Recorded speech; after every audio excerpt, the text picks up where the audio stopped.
Hello বন্ধুরা, এই যে নিয়ে আসলাম দেখো একটা নতুন ভিডিও নিয়ে। তো ভিডিওটা পুরা দেখো, স্কিপ করো না।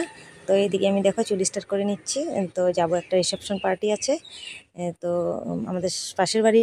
তো একবার ভাবলাম যাব না, তো না গেলে হবে না, কারণ যার বিয়ে সে তো বলেই গেছে, কার্ড দিয়ে গেছে।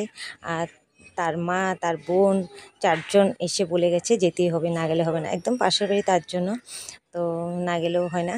ওই জন্য রেডি হয়ে গেলাম, ভাবলাম একটু তাড়াতাড়ি যাই, তাড়াতাড়ি গিয়ে 10টা সাড়ে 10টার মধ্যে চলে আসবো। তো আমরা 9টার সময় বেরিয়ে গেছিলাম।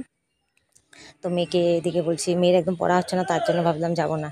তো এতজনে বলে গেল, না গেলে তো হয় না না। তো ওই ভাবলাম তাড়াতাড়ি যাবো, তাড়াতাড়ি আসবো। তো সেটা তো হলো না, আমাদের আস্তে আস্তে অনেকটা রাত হয়ে গেছিলো। তো ওইদিকে মেয়েকে বলছি তুই পড়তে থাক, আমার হয়ে গেলে আমি বলবো, তারপর তুই উঠে রেডি হয়ে যাবি। তো এদিকে আমি রেডি হচ্ছি, মেয়ে পড়ছে, তো ওর পাপাও পড়াচ্ছে ওইদিকে।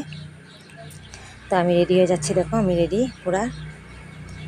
তো এই যে দেখো পুরা কমপ্লিট আমার। তো আমার লুকটা কেমন লাগছে একটু বলবে তোমরা সবাই, ভালো লাগলে একটু কমেন্টও জানাবে সবাই। তো দেখো এদিকে রেডি মানে আমি রেডি হচ্ছি, আর একদিকে তো ভুলেই গেলাম, এদিকে মা বলছে আমাকে খাওয়াটা দিয়ে যাও।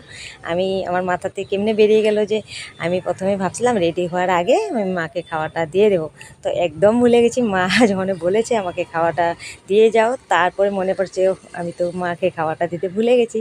তো আজকে তো ওরকম সবজি নেই, তো ভাবলাম দুধ রুটি দিয়ে দিই, রুটি ছিল গরম করে, ওই দুধটা বসিয়ে দিলাম গরমে। আমি ওই দুধ রুটিটা এখন মাকে দিয়ে দিব।